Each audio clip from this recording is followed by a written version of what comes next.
what I mentioned a couple of times is my villain origin story.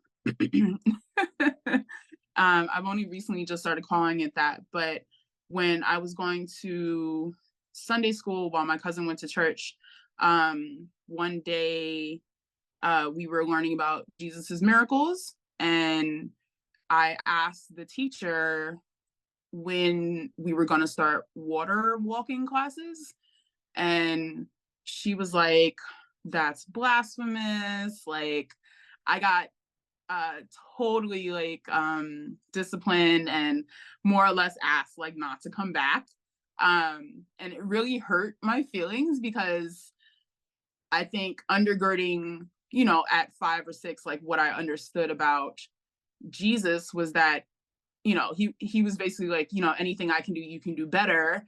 Right. And so I was like, yeah, like when did we learn the miracle stuff? Right.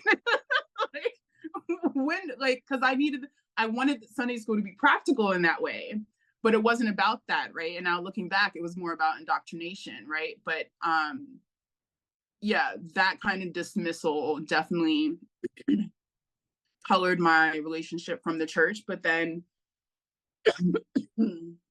pardon, I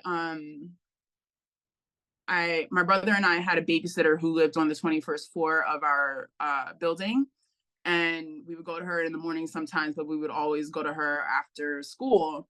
And she had a husband who had Alzheimer's at the time, who ended up passing away maybe when I was about 7 or 8, so maybe a few years into us being her being our babysitter.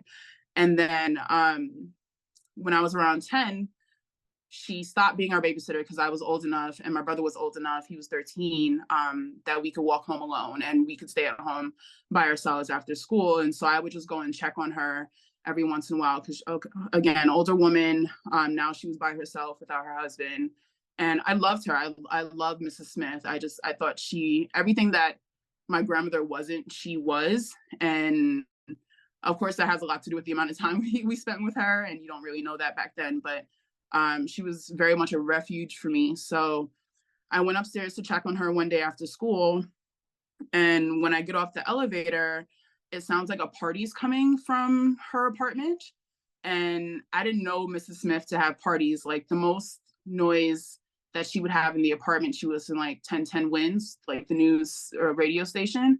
So it was very jarring to hear like swing music, people talking, chattering, coming from her apartment. So I knocked on a door, and when she answered, it went completely silent. And I said, Miss Smith, are you having a party? And she said no. And I was like, well, was the radio on? And she said no. And I was just perplexed because she just said I had she had just gotten in from the store.